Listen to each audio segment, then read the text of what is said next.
All right, episode 62 of the Position to Profit podcast. I'm not kidding.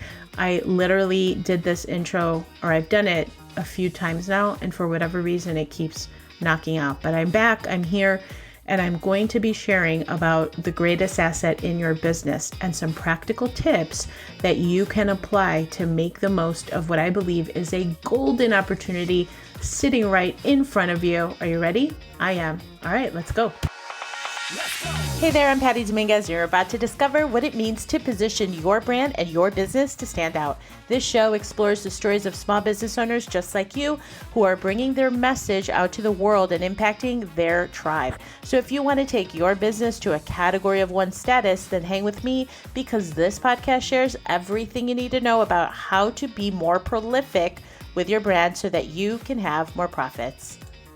All right, well, thanks for joining me on this episode. And today I am going to be sharing with you some perspectives that I have on engaging with your greatest asset that you have in your business. And that is your beautiful customer list, your client list, because without our amazing clients and customers, we have no business at all. And I say this to my team as well. I'm like, guys, without our customers, we have nothing, right? And one of the things that I'm super proud of is that I understand through the power of the mentors that I've followed and the people that I've read, the power of lifetime value is really stop to take inventory of the client list that you have. Do you have a really solid understanding of how much they have invested with you, your programs, your coaching, etc.? So you really want to make sure that you're keeping an accurate and timely customer list, right? Like updating it, understanding who the list is, working to understand what else do they need, because the greatest asset that you have is your client list. And one of the things that I see time and time again is that people are not focusing on enhancing the rapport and the experience that they had with their customer list. Most people are focusing hardcore on like new customer acquisition, lead generation, and there's nothing wrong with that. There's nothing wrong with that whatsoever. But where the opportunity is instead of solely focusing on customer acquisition, how about paying attention to the current client list that you already have, right? That is going to help somebody extend their lifetime value. And that's why I'm super proud to say that my lifetime value, my customers are very, very high, is because of the approaches that I take to make sure that I'm engaging with them to the extent that I know the pain points that are coming down the path for them that I can help solve for. See, one of the best quotes that I heard a while back is, you all may have heard of Jay Abraham, who is like the godfather of marketing. He is so well known in this space. And he always says is that we have a moral responsibility. We have a moral responsibility to offer somebody a solution when you know that you can help them. And if we don't, we're just being selfish. So take inventory, take a look at what your clients need. Right? Beyond the initial course that they purchase, where else could you help them? Where else could you provide a different solution that is timely, that is relevant? That's the what's next, right? So really always be about providing that timing providing the solution that is relevant to them. So your existing clients are the best ones. And so most people are focused on acquisition. I'm telling you, you have golden opportunities with your clients if you make sure to keep in touch with them, whether it's by email or social media.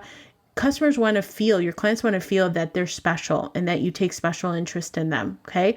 The other thing is making sure that when somebody has made a purchase with you, when they've invested in a program, one of the best tips that I received a while back is like about a week or so after they receive that product or service, you want to make sure that you see how it's going for them, that they're engaging with them. So if you can hire someone to make those phone calls on behalf, or you want to pick up the phone or send an email or send a message to make sure that everything is going the way it should be, that makes sure it gives your client that reassurance that they've made the right investment, right? And of course, you want to make sure that you're giving your clients that peek under the tent. So most of my clients, whenever I introduce a new product or a new service, I give my current clients a special price because they've already purchased from me, and I'm like, hey guys, here's an insider scoop, or I would surprise and delight and say no charge for you. Yes, there wasn't a monetary exchange, but that offer on the back end of that, they will have a higher likelihood of engaging with me because I'm like, oh my gosh, she keeps on surprising me and she keeps on anticipating things that I need. And I love to give. That's something that I love to do because I know I'm enhancing their experience, not only with me and my business, but also I'm anticipating their needs. That's what this is about.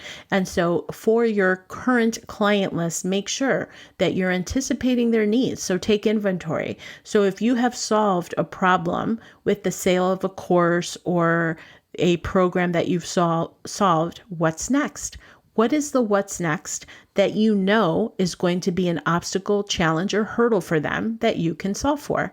And when you offer that to them, they will be very grateful, actually, that because you have a solid understanding that you can help them, right? They already trusted you.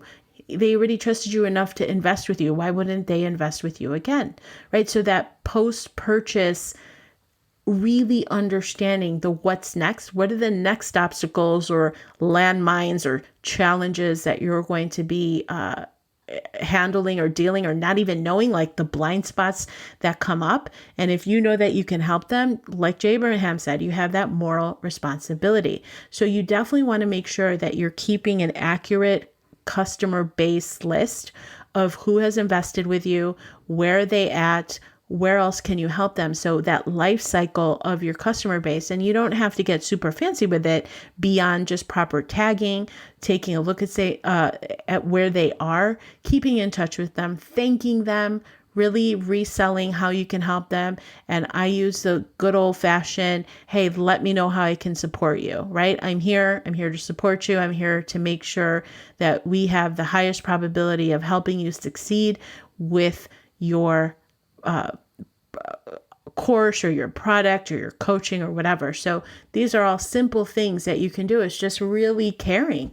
It's really caring. So one of the other things that you can also do is cross-selling. This is something that I had this almost like a gap with this in my head, where I know of different products and services that my list could use.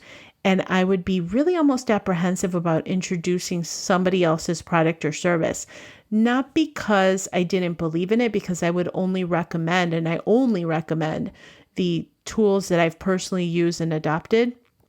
But my apprehension was, I don't want to seem like I'm being greedy with my list. And one of my mentors said to me, well, here, guess what? You're looking at this whole thing completely wrong, because if you don't sell them something that you know they need, they're just going to buy it somewhere else. And that completely eliminated the apprehension or this weird thinking that I had about selling people more, because I felt like at one point, oh, I'm selling them that and that from that person. I don't know how to do everything, but what I do know is that I find the people who can have or provide those solutions, and I would refer them. And in exchange for the referral, I could create an affiliate commission. So my whole thing was like, oh, I feel like I'm whoring out my list, to put it quite frankly. And it's not that. It's like I'm helping them beyond that sale. I'm anticipating what are the things that I know that they need that they don't even know that they need because they have blind spots. They don't have that awareness yet. So again, as long as you see it as, this is my moral responsibility to help my clients when I know that I can help them, when I know that they are going to be confronted with a potential challenge, pain, or obstacle. And if I don't, I'm being selfish, and that's not what we want to do. So why I wanted to bring this topic back to you is that you really want to take inventory of the solution that you provide, of course. What is the sale beyond that? What's next? And then as you're thinking about the what's next, what are the blind spots, challenges, or obstacles that they didn't know that they had that you can help them with? And then you either create that product or service or create strategic partners with those people that can in exchange for some kind of an affiliate commission that you can earn. So it really becomes a win-win situation, because not only are you helping your clients in good faith with credible, reputable solutions, but you're also being compensated. So it really is a win-win. And that's really what I want to encourage everybody, is that your greatest asset is your current client list that you're sitting on, that I would venture to guess most people don't take a really good inventory to understand the lifetime value of their customers beyond that initial sale. Just ask yourself, what else do they need? How else can I make their experience, enhance their experience, to help them to get to the next level? And there you have it. That's my rant for today, because I've been seeing it time and time again. And as I work on these things with my clients, these themes come back and I share them with you, because I know that they're going to help them. If you start to see things in a trend, I'm like, okay, this is one of the things that I'm going to be talking about in my podcast, because it's so needed. People need to hear this. So I hope that this message is resonating with you. And of course, if I can help you with your positioning, definitely check out Positioning Quiz, Positioning to Profit. I'm all about positioning. I can help you get to that category of one status and make your competition irrelevant. And of course, bringing to you those sound marketing strategies that you need to create a beautifully sustainable business. All right, guys, we'll see you next time.